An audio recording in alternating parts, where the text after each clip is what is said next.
জগন্নাথপুর উপজেলা শাখার সভাপতি ছাত্রনেতা আবু তাহের।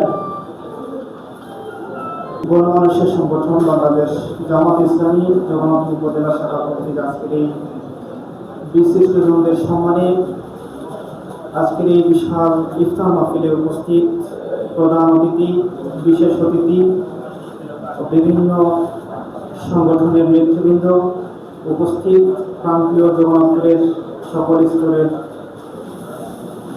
বাসী, সবাইকে আমার পক্ষ থেকে সালাম। আসসালামু আলাইকুম ওয়া রাহমাতুল্লাহ।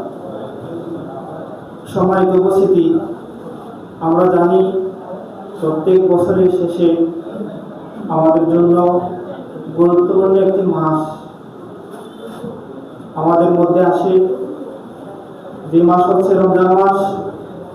যে রমজান মাসে আল্লাহ রাব্বুল আলামিন আমাদেরকে বিভিন্ন দফায়, বিভিন্ন দাফে আমাদেরকে অফার করে থাকেন।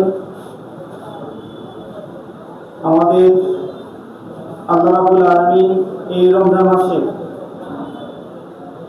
তাকওয়া অর্জনের একটি মাধ্যম, গুনাহ মাফের একটি মাধ্যম, আত্মশুদ্ধির একটি মাধ্যম হিসেবে আমাদেরকে উপহার হিসেবে দিয়েছেন। পাশাপাশি সবচেয়ে বড় কথা হচ্ছে এই রমজান মাসে আমাদের পবিত্র কুরআন কারীম নাযিল হয়েছে। সেই কুরআনকে আমাদের জীবনে ধারণ করাটাই হচ্ছে এই রমজান মাসের লক্ষ্য। সম্মানিত উপস্থিতি, আমি বেশি কথা বলবো না, আজকের অতিথির কাছ থেকে আমরা আলোচনা শুনবো।